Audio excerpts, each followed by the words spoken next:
proud to be sponsored by Diamond Bright, the car care products that have been keeping the furious fleet looking their best for a long time already. To find all you need to keep your car clean and protected, follow the link below to diamondbright.co.uk. You join me today at the wheel of another Mercedes. Yes, we're completing our C-Class exploration. Today we're going back to the second generation, the or in fact this case an S203 C200. This is a 2007 Mercedes W203 C200 Avant-Garde Estate. So technically that's an S203 as it's a station wagon.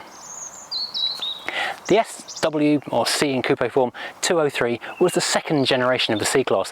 Confusing number system because the 202 was the first generation of the C-Class and the 201 was the 190, which is C-Class size but wasn't called a C-Class. So there you are. Anyway, this generation, the second generation, was a bit of a departure for Mercedes styling because up until then everything had been very square, very solid, very Germanic looking. Enter this car and suddenly we have a new face, a new style, a new look to the C-Class range and in fact the entire Mercedes range. Now design work began in 1994 and the styling was signed off in 1995. And although this was still in the Bruno Sacca era of Mercedes design, this was credited, although probably not entirely the sole responsibility of, Harmut Sinkwitz, who later went on to become head of Mercedes interior design. Prototype testing took place from 1997 until 2000 and the car was revealed to the world in March 2000. And actually went on sale in saloon form later in that year, with the coupe following in early 2001 and finally this, the station wagon, in late 2001. At the time, these headlights, these kind of double fried egg style headlights, were kind of popularly designed. Look at the Porsche 911 of the same era, had a kind of similar thing going on. And it was a bit of a mixed reception at the time. Some people say it's aged gracefully, some people still don't like it after all this time. It does mean you can buy a very cheap 911 if you want to go through that particular route. But this was the family face for Mercedes. The E-Class had very similar things going on as well, with the oval light pattern happening here. Across the petrol and diesel ranges, incredibly there were 46 different variants you could buy of this car, starting with the 1.8, which is 1769cc petrol, up to a 5-litre V8 on the AMG. This one, however, sits slightly lower in the range for diesels, being the C200, but an avant-garde. This one is a 2148cc, we'll call it a 2.1, 4-cylinder turbo diesel. There were two versions actually in this same capacity. Originally it was the OM611, which developed either 102 or 115 horsepower, and 235 or 250 newton meters of torque. However, that was replaced around facelift time with the OM646, developing 120 horsepower and 270 newton meters of torque. At launch, there was a mixture of 4 and 6-cylinder petrol and 4 and 5-cylinder diesels, all carried over from the previous 202 generation, with the exception of the C320, which got a new engine. Generally speaking, all of these engines are fairly trouble-free units. Now, being an avant-garde model, this does get the 3-pointed star here on the bonnet. Not all of them got this, depends on the trim level. If you have the sportier models, they get a different grille with a fewer number of the slats and a big star in the middle. Now, this is a station wagon, so let's talk about the boot. Now, you'll notice it's a proper manual, the one I kind of like, type tailgate, not the annoying powered one like is standard equipment on the 204. The 203, I don't think got a powered tailgate. I don't think it was even an option. I've never seen one, but I stand to be corrected here. If you don't know of one, then stick it in the comments below. However, we do have lots in common with the 204 though, because lots of parts in here look virtually the same. This tailgate, tap the thing, that slides back, same as in the 204. These side pockets look virtually the same. This floor looks virtually the same. It's not actually the same, it's a different size and shape, obviously. In terms of capacity, with the seats up, you've got 470 litres of space, and with the seats folded down, and there's a nice little party trick to that we'll come to in a second, 1384 litres of space, so pretty good, actually on a par with things like the 3 Series and other major rivals. Looking around in here, it's all beautifully carpeted, and the carpet in here in the boot is actually nicer than the footwells of a lot of other cars, to be perfectly honest. Got a nice big netted area on the right for stowing things, a smaller netted area on the left for stowing things. We've got nice quality chrome metal lash down points, 4 of them around there. This little lever here lifts up, and with it comes the floor, giving us access to a secret hidden storage space. It looks like you've got no spare wheel, but in fact that's a trick. This is just a storage space, and underneath this kind of pressed card unit there is a space saver spare tyre. So we've got all the gubbins and lots of little alcoves for hiding things. Now, in common with a lot of kind of premium level cars, we do have a big multi-function load space cover, because as well as being a load space cover, we've got the dog guard net which hooks up into the ceiling as well, which is always a good thing to have. Makes the car so much more useful and practical. In terms of other amenities, we've got a 12-volt socket so you can run things and charge stuff in the boot, and there's not a specific light here in the boot, but the interior courtesy light is over the back seats and will light up into the boot quite nicely. And finally, there's one more little hidden bonus here. There's a small button here which releases this, so you have access to an even bigger hidden cubby hole underneath the floor, so you can lose lots more stuff in there. And on the left hand side you've got a matching button but with a little green cross on it. Push that, the side panel opens, and inside there you've got access to your emergency first aid kit, your emergency triangle, and also your tools, things like the wheel brace and the tow eye. Yuck, it's raining. It's raining a lot. We'll shelter inside the car for a couple of minutes and talk about the interior, which is an interesting evolution from the 202 into where we are today with the 204, 205 generation cars, which are a lot more curvy, more swoopy, and a lot of the DNA has kind of come from this generation, still exists in the current cars. Ignoring the rather wet look finish we've gained, now looking at its door card, you can see an awful lot of similarities between this and the generation that followed, the 204. The interior design DNA was very much established with this car. Moving down from the padded area, which is very nice to rest your arm on when it's not soaking wet in rainwater, we've got a nice metal insert. Different trims were available. This is the kind of grooved aluminium. It very much suits the whole kind of machine feel of a Mercedes car. Ahead of that we do have a nice little metal door pull, but even that's got a little bit more design going on than you might expect. It's not just a flat bit of chrome, it's actually got kind of a trapezoidal pyramid-y thing going on, so it's lots of different sculpture, flat surface, flat surface, flat surface, coming into a three-sided point here at the back. Now that is above a large perforated leather door card with side impact airbags, which looks and feels very nice indeed. It's a nice design detail, makes it look and feel a bit more premium than just having flat leather. That whole perforated thing is kind of cool. And that is above a big solid door pull. This is not leather, this is a kind of rubberized plastic thing, a bit like the rubbery plastic they used to do the steering wheels out of back in the 90s. And this is more of a rubbery vinyl for the armrest, so very, very hard wearing. And that's all above a great big door pocket. And this is a proper door pocket. You can put stuff in here. There's room for all kinds of stuff. It's a stuff pocket. And in the front bottom corner of the door, not to be ignored, is a great big speaker. They've actually pushed the speaker a long way out into the interior of the car, which does give you a nice little plinth, again covered in this nice kind of grooved machined aluminium material, to put all of your window switches, all bank of all four of them, and a rear window lockout. Very nice. And while we're talking about the door, let's not forget the door aperture as well. As you step into this car, you do feel like a lot more care has been taken than on, say, a Mondeo, because as well as the obvious nice metal embossed Mercedes-Benz kick plate down here as you step over it, there's a big plastic sill step as well, fairly standard stuff. Then you've got this lovely kind of fabric door seal, kind of felty and fabricy, which gives you proper silence when you shut the door. It keeps the noise out, it keeps the wind out, and that's well after the rubber baffles to keep the rain out. So it's all extra layers of stuff, which makes the car feel that bit a little bit better, even if there were accusations at the time that the quality wasn't quite as good as previous generations. But we'll talk about that later on. Looking at the dashboard, the first thing that really grabs your attention is this kind of roll top desk effect thing here.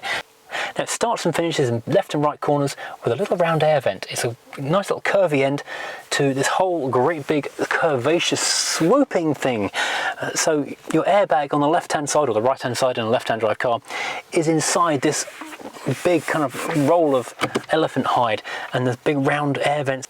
So the whole thing almost looks like a separate entity from the lower moulding of the dashboard. Actually, quite often on these cars, the lower moulding was a different colour. Now of these air vents that you see in this roll top, the two centre ones are movable and controllable in terms of volume, and on these outer pods, the inner one is controllable, but the outer one is fixed, blowing at the window, which is interesting because there's not an air vent in the top of the door, which is I don't know, maybe it's interesting, maybe it isn't. I'm going to say it is, and we'll stick with that. Now, directly ahead of you in the driver's seat, we've got our dials. In 2004, there was a facelift which came into the market in 2005, which meant the dials changed ever so slightly. They're spread slightly further apart, so you've got your engine temperature and fuel level on the outer edges, but in the center you've now got a pair of little LCD panels, multifunction readouts giving you what gear you're in the automatic, time, speed, trip, all kinds of other information that you now come to expect in a multifunction readout. Now, moving away from the dashboard, first of all, we've got a couple of stalks. Now, normally on a Mercedes, you only have the one stalk, which is this big one many functional item, which does your wipers, your flashing and dipping of the lights, windscreen wipers to the rear, and the indicators, as is the case here. This one, however, does have a second control stalk. This is not the gears as it sometimes is on a Mercedes. This is the stalk for the cruise control. So set your limit, your reset, all that kind of gubbins on a little delicate spindle, which is actually just in your eye line. So it's quite convenient to see because you can actually kind of sit from the driver's seat, look at the thing and see where it's set to. Then moving away again, we have the steering wheel. It's not a bad size. It's quite comfortable to handle. There's a nice thick rim on it. It's all leather clad, so it feels good. There's a little sponginess to the feel, so it's quite a nice tactile thing. It does have an SRS airbag, of course, because it's the present day, and it's multifunction. So as well as our telephone functions, radio functions, and the menu functions, all built into these many buttons here on the steering wheel, we have the horn. We did do a horn test. Yeah, that's got good road clearing ability. We like that horn. It's powerful. This is good. This is a nice steering wheel, and lots of little sculpty bits going on as well. These little sculpted lines following from the bottom of the rim up through the horn button and then through the multifunction buttons as well. There's lots of design going. You can tell how Harmut, the designer, really wanted to be involved in the interiors. That was very much his thing, I think. Okay, now onto the dashboard. Starting on the right hand side, we've got a little panel, actually quite a large panel really, which has got many buttons on it. And the top half of it is all to do with the mirrors. There's a little round pad, which is a four-way joy pad for controlling the glass direction. There's two separate buttons for folding the mirrors in and out on the power fold function. And of course, there's two little buttons to select whether you're joy padding the left or right mirror on the adjustments. All very clear and easy to see. Actually, quite not a bad place really, because you can actually see it from the driver's seat even when you're driving. Below that, we've got the main light switch, which hasn't really changed in terms of function or much in form from the days of the W203 back in the 70s. Obviously newer materials and slight changes obviously to the sculpting of it, but in this case the functionality has changed a wee bit. On the left hand side, it's the parking lights. Straight up is off, then auto. The current generation, you might notice if you've seen one recently, doesn't have an off position. It's only got an auto position instead of an off position. This one though goes from off to auto to side light to dip. Then once it's in the dip position, you can pull it once for the front fog lights and a second time for the rear fog lights as well. So you can't have the rear fog lights on their own on this car. Now below that, my personal favourite bugbear with Mercedes is the parking brake release, because being a Mercedes you've got a foot operated park brake and then hand release to release the park brake. Earlier versions it was just a nice big kind of ring pull thing. You wrenched it towards yourself to apply it, pushed it away from yourself to release it. This one, multifunction, which is why hill starts on a manual Mercedes are quite tricky. Now over to the left of the wheel we've got the main console. Now despite being an avant-garde, in this top section of more nice machine turned aluminium, we've got two 8-button panels, so there can clearly be a lot of options to include on this car. However, they aren't all here. On this left hand panel of 8 there's only one, which is the ESP traction control off button. On the right hand side we've got central locking, and we've got the volumetric alarm and vibration alarm turn off buttons, which are on later cars elsewhere. They're up on the ceiling in fact, rather than sort of front and center, because you don't really use those particular buttons particularly often unless you're leaving pets in the car or something. In between the two of them, hazard warning light switch, which has got quite a nice little sculpting to it. It's kind of a little bubbly glass look almost. It's quite a pretty thing. And a warning light for the passenger airbag turn off, because you can deactivate the passenger airbag. Now below that we've got a big radio and CD entertainment system stuff. There's nothing quite as fancy as you get in the 204s. There's not a DVD player, there's not a sat nav, but there is good quality audio. And one thing you can notice, if you look at these black knurled buttons, these are like an early form, an embryonic form of the controls that are in the later generations, when you get this similar kind of design where there's a bit more kind of silvering in the plastic and just a little bit larger and chunkier and a bit easier to use. but you can sort of see where the design was going in the future. Because sometimes they do have like a gold design too. They know what they're aiming for, and they kind of gradually work up to it over generations. Now moving down below that, back into the realms of the turned aluminium, the lovely grooved metal, going all the way back from this solid line here below the CD player, all the way back to where the handbrake would be if it had a handbrake. We have our climate control. It is dual zone, so the two very, very small controls in the center. These little tiny turning plastic knobs are for hot and cold left and right. Wind speed on the left, wind direction on the right, and your various other controls below that. Air conditioning on and off, rear screen heater, that kind of thing. Now the themes and styles of the Mercedes are staying so consistent, because just below that and ahead of the gear shift, we've got this little pop-up ashtray, and this lid and the whole shape of it is remarkably reminiscent of what's going on in the 204 and what came in the cars previously. It's a very big area. It's actually not an ashtray in this car. It's not got a smoker's pack. It's got the rubber floor and a 12-volt socket rather than a lighter, which is more and more common around this era of car. And this car isn't automatic. The 203 actually came with a 6-speed manual as standard, so you had to pay extra for the automatic in this particular car. This has a nice leather, half leather and half smooth metal gear shifter, which does feel quite nice to sort of plonk into the gears. And it's got a nice leather gaiter on it as well. Behind that we've got a little cubby hole, which actually looks like a coin holder and cup holder. I forgot the cup, hang on. We must do our all-important T-shelf challenge. So as if by magic, I've acquired a cup. And this has only one cup holder. And it's not a great cup holder, I have to say, because it's slightly too small an access hole to get the cup all the way into it. I would be scared of using a paper cup from Starbucks in there in case it crumpled it and then poured coffee absolutely everywhere. There's also a coin holder in here. Coin holders are things you don't really see anymore. Okay, so it's a fail on the cup holder. Let's see how the T-shelf does. Do you know, that's not bad. You get a couple of cups on there. You could definitely have a bit of snackage going on there. Some sausage rolls, that'd be fine. You have to be very careful of anything damp, because it looks like you can pour sauces, creams, dips, that kind of stuff here in its upper section with this ridge, but you can't because it runs off to the side, and so it would be pouring down into the door jambs. That would be a mistake, so don't have custard or any other condiments resting in this upper area.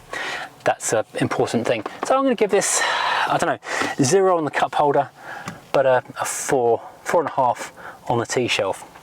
So there we have it. Disappointing T-shelfery in the W203. Now behind our not particularly practical cup holder, we've got a double cubby. First button opens up a lower area, carpeted at the bottom, and it looks like it's vented as well. So I think it's got chillage, so you can have a chilled area for keeping things in there, keep your miles cool. Then a smaller area which has got a plastic lump, which would be for phone preparation, so you could have, in the days before Bluetooth, a wired in mobile phone. Put your handset in there, it becomes part of the car, so you can control it with the steering wheel controls. Finally, we've got a big glove box which contains no space whatsoever, because you've got your CD changer in here, your 6-disc changer, room for less than a paperback book, and a little bit of gubbin space underneath it. Now, CD changers were such a cool thing to have a few years ago, but they did take up so much real estate in the car, it's ridiculous. Oh, I almost didn't notice there's a pen holder in there as well, so when you're on the way to an important meeting, you can have a pen to hand. Now before I move into the back, let's have a quick word about these seats. These are clearly where the seats in the W204 came from, because they are virtually identical. They've got a very similar kind of central tweedy material. They've got the almost identical black vinyl plasticky material, which on this car has actually worn better than the newer car, I have to say.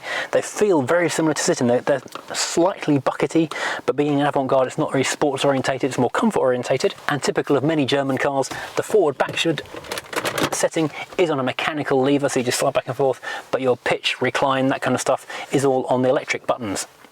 So there we have it, that's the front of the car. Oh, we have reading lights. I nearly forgot the reading lights. There's a button for the rear courtesy light as well. Let's have a look in the back now. Now before I climb into the back and demonstrate the back seat, let's have a look first of all at the folding properties of this seat. Now obviously it does have a folding back seat. 60-40 split, pretty normal, and as with other Mercedes, the load space cover is attached to the 60% half, so you have to put the 40% half down first. Now, it doesn't go completely flat, or does it? Because there's a little tag here, you barely can't see it. Pull that up though, and that rolls completely forward. Then you pull the tag, slide this one forward, and you do have a completely flat load space. These clever Mercedes engineers, they do some clever things. I wish they still did that on the 204. Also, these headrests are cleverer than they look. There's a button on the side which looks like it's going to be for allowing the headrest to go up and down, giving you different height, but no, when no one's using the back seats, they fold flat. Push the button to fold them up when you have a passenger. So get rid of them when no one's in the car. You can see out the back window. Genius. Now, let's get in and have a look around. Same lovely thump of the door when you climb in the thing. You do feel very low in this back seat. The squab leans back a long way, so you're kind of pitching your bum quite far into the car. So your headroom is improved by sort of putting you further down into the vehicle. Now, the seat, same, obviously half leather, or half fake leather, half tweedy material, which is good. We've got a big armrest, which has got cup holders in there. Which are quite fun because as they pull out, the bottom drops down, so they can be very shallow in the armrest, but deep enough to take a cup when they're out and deployed. What a great idea. There's no hidden interior storage box in there like there are in some other models though. Both back seats have got kind of elasticated mat pockets. You've got a couple of air vents on the back of the armrest from the front, and there's a little ashtray down there. No power outlets here in the back though, worth mentioning. On the doors you've got identical chrome trapezoidal pyramidy door handles, same little curvy window switches, and the same nice perforated leather, so it all looks very good. The same design language going on there, and big door speakers, but no door pockets, so there's actually not very many places for rear seat passengers to actually put things in here. In terms of comfort, it's not too bad. People do criticise the C-Class for not having enough knee room, but to be honest, I'm actually kind of okay here, and I've got reasonably good toe space as well underneath the seat, so I would be fairly comfortable here on a fairly long journey. Right, let's get on the road and take it for a drive.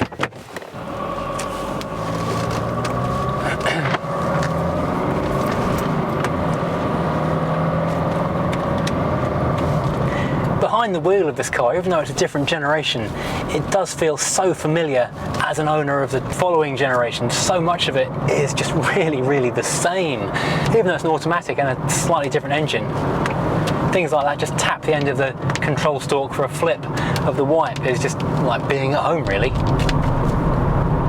There's certain things about this car which marks it out as a car designed a while ago, as in the 90s, because things like this cup holder feels a bit like an afterthought, whereas on a car designed from the noughties onwards, it would have multiple cup holders and the ergonomics would just be a tiny bit different. I mean, I feel like I'm sitting a little bit high still in this particular seat. The W202 went on sale in 1993, and work on this model started less than a year later in 1994. So in terms of its ergonomics, its basis, it really is very much a 90s car in that respect, even though it's sold throughout the noughties. And it's sold well. By 2006, they'd shifted more than 2 million of these. Although, incredibly, almost all of those, about 1.4 million, were saloons. There's about 333,000 were estates, and the rest were coupes, which kind of seems odd now when you look at the roadscape, if you like. I pretty much only ever see estates and coupes around. I don't know why that would be. Now, these things were built all over the world, not just in Germany at Bremen and Zingelfelden, which I believe is where all the estates were put together, but in Brazil, South Africa, Indonesia, India, Thailand, Malaysia. I think that's all of them. There may be more, but a lot of those were actually, oh blimey, an E30 estate, hello. A lot of those were actually CKD, complete knockdown kits that were sent out and assembled from kit form versions of the car. Now, I mentioned there are lots of different variants on this car, lots of different petrol engines, lots of different diesel engines. This one being a C200 is kind of the lowest end of the diesel range of engines, which I'm fairly certain would have been bought for tax reasons, for company car, trying to get the lowest benefit in kind of company car tax going on there, because it's an avant-garde, which is a reasonably nicely equipped car. What that means though is we've got a 4-cylinder turbo diesel, I believe with only a single turbo rather than a twin turbo, as you would have on the more powerful versions of this. But that does give you like 120 horsepower, which is not huge for this size of vehicle, but it's enough to get the car rolling along quite nicely, and it's very smooth as well. Considering it's a 4-cylinder diesel, it actually is quite quiet, it's quite refined. I think there's more road noise than engine noise when the car's kind of idling along like this kind of thing. And the ride is very pleasant. It's nice and smooth, it's kind of wafty. It's, again, being an avant-garde rather than, say, an AMG Sportline, there's a lot more pliance in the suspension. There's more, a little bit more body roll, a little bit more cushioning from the suspension, so you do kind of waft along in a very Mercedes-like way. This does take you back to kind of the W123, the old SL kind of era of motoring. Now I know I'm not a big fan of automatics, but with this particular engine and this particular suspension setup, it kind of works together quite well. And I mentioned the familiarity with being in this car. I mean, despite the different engine and gearbox and everything like that, it's still got that same Mercedes smell. You climb in here, it's a kind of a dry, sweet almost odour when you climb into a Mercedes, and it can only be something in the seats or the carpet. Now, driving along with this one stalk thing for your wipers and lights and everything is a little bit weird at first. It takes a bit of getting used to. Once you're used to it though, it kind of makes sense. Your hand stays on the wheel, everything else is done by your left hand. You don't have to think about it too much. It's quite easy to use. I'm not going to bother using the cruise control because we're in a twisty road which is dipping between 30 and 40 most of the time, so I don't think I'll be experimenting with that right now. The gearbox, I believe, is a 5-speeder. It slips quite happily between gears, and you don't really notice it doing its thing. It just quietly gets on with it, unobtrusively and quite happily. The steering is weighted very well for the car in that it's not too light. There's enough weight in it to give it some resistance and know you're doing something. You're taking part in the driving experience. It's not just a massively over-assisted electric system where you just twiddle the wheel and the car changes direction and you don't really know what's going on. Now the pedals, it's a floor-hinged accelerator, which seems to be pretty normal fare on German cars, and a top-hinged brake pedal, which is fairly normal for everything. They're nice chunky sizes, so got my boots on today, and no trouble getting my feet around them for once. Now visibility of the car is good. I've got this big A-post which comes remarkably close to my forehead actually. And that's really the only point where I feel like I haven't got a good line of sight, is out past this pillar here and a little bit over to the same on the left. Looking in the mirror out the back, I can even see out of the side windows of the tourer section of the car, such as the goodness of the visibility. But I'm sure there's a word for that. Now we always try for a 0 to 16. We're on a de-restricted road today, so let's give that a go.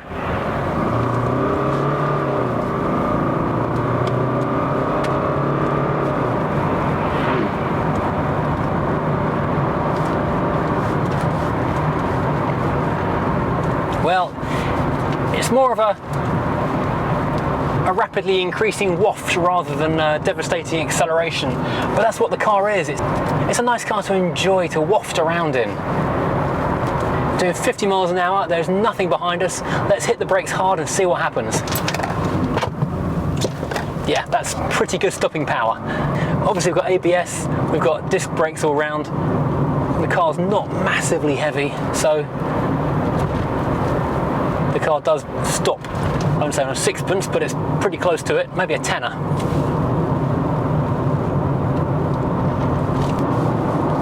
Now, we can't talk about the W203 and the early noughties, late 90s period of Mercedes without mentioning some of the bad stuff. Yes, it's a pretty looking car. This one is actually in really, really good condition with only about 70,000 miles on the clock, no rust and everything working perfectly. However, things weren't quite always as good as that. The W202 was a real low point for Mercedes, unfortunately. They had massive problems with rust. Cars that are less than 2 years old were having visible rust on the bodywork and constant electrical issues. They went some way to improving that with the W203, but rust was still an issue. You did still see cars that are only a couple of years old coming back with actually some quite bad problems, especially in the coupes. I seem to remember them rotting out when they're 5 years old or so. And also there were electrical gremlins. A couple of the main computer ECUs would fail and give you lots of electrical faults, and also there was an issue with oil getting through the engine loom into the ECU, which is never a good thing. There were also 4 recalls on this car as well over its life. 3 of them were relatively serious, 1 was quite serious. There was a possible loss of steering, which is, I'm going to call that quite serious. There was the chance the bonnet could come open when the car was driving, which again is relatively serious. There was the engine could go into limp mode, which depending where it was, could either be an irritation or quite serious if you're on the motorway, for example, in the outside lane overtaking things. And the rear seatbelts could fail to latch, to engage. So there are cars with worse history out there, but at the same time, a car of the quality of Mercedes, you'd expect them to have got that kind of stuff pretty much nailed down. That said, anything you're looking at these days, because they went out of production in 2007, so the newest of these cars is now 13 years old. So if you're looking at a car which appears to be in good condition now and rust-free, chances are it's a good one that's been cared for and you should be okay with it. If you're looking at one now that's full of rot, then chances are it's got even worse rot than you're expecting.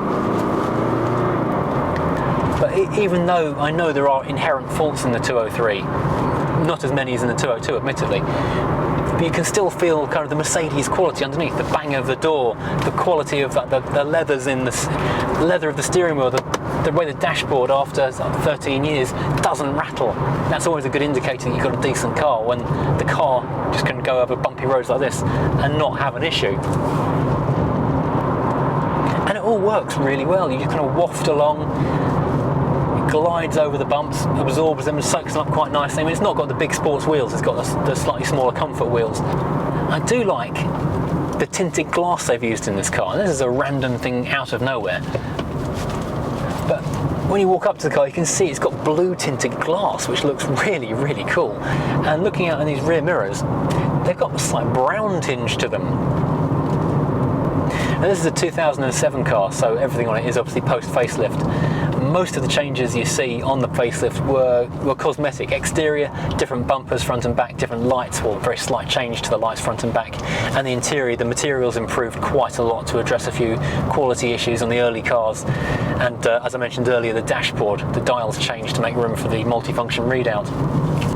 On the whole, the quality of them improved throughout the car's lifetime. So between 2000 and 2007, they did improve the materials, they did improve, well, the quality of the electrics really. So buying a car as late as this one, you probably won't find too many problems. And it's quite impressive how they managed to squeeze so many versions out of the single body shell, well, the three body shells technically. But yeah, this is a very sensible, very practical family estate car. But at the same time, you had the AMGs with a 5-litre V8, or 5.2 I think, V8, which is just a rip-snorting lump of insanity. But the same car fundamentally underneath. Well, thank you for joining me today in this Merc C200 W203. Well, it's an S203, I always forget that bit. Hope you've enjoyed this. Hope you've enjoyed the little trip into the history of the Mercedes C-Class range. There's only one more to do now if you're following this in chronological order that I'm doing it in. If you've enjoyed this, do the usual: like, subscribe, share with friends on Facebook. It's the rules on YouTube. I know you hate me saying it, but please do it because it matters. It's like currency to us YouTube folks. I'll see you again next time driving something completely different.